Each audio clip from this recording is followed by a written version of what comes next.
The other thing about working memory, like I said, which is your brain's thinking pad, if you are either being asked to respond to a question, so someone asks you something and then you have to respond, or if someone says, oh, have you got any questions? And you've got to kind of think one up on the spot. All of that is, again, your working memory. And so the key with working memory is the capacity for neurotypical people, let's say, is here, as is here. And if you put a load of information on, it just spills off the edges.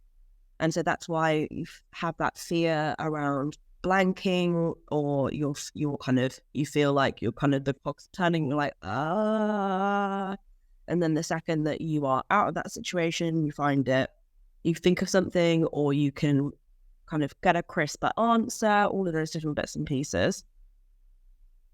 So working memory can be really frustrating in terms of coming up with questions and answering them on the spot, which is why a lot of people, when they're talking about the challenges of dyslexia in adults, they talk about the difficulty of interviewing, because it's exactly the same skill. Second one is processing time. So if you are sat in a meeting and the purpose of that meeting is to explain something to you, or to update you on something, or to download a load of information onto you.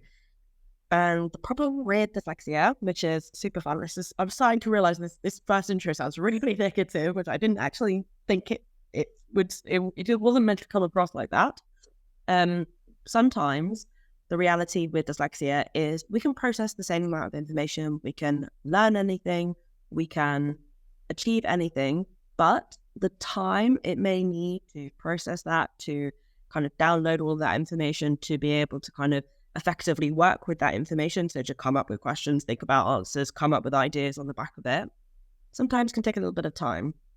The way I describe it to people is processing information for neurotypical people, it might go in battalions, it might go in little chunks of people, but for dyslexic people, and also people with ADHD, it comes in single file. So same amount of information you get through the door, just takes a little bit longer because it's going in single file.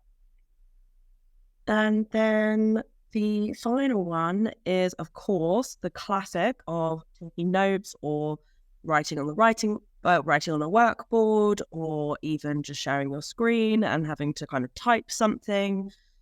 Again, this is like another one of our favorite working memory pieces. If your brain is having to focus on what it's hearing, it can't focus on what it's doing in terms of writing. You've only got so much capacity for one or the other. And so doing both at the same time can be really frustrating, really challenging, and can feel a little bit like an uphill battle. And that's, again, why it just feels like the information just spills over the side and you're like, hang on, I don't remember what that last person said, because your brain's just kind of like, nope, I'm at capacity, I'm just going to drop something.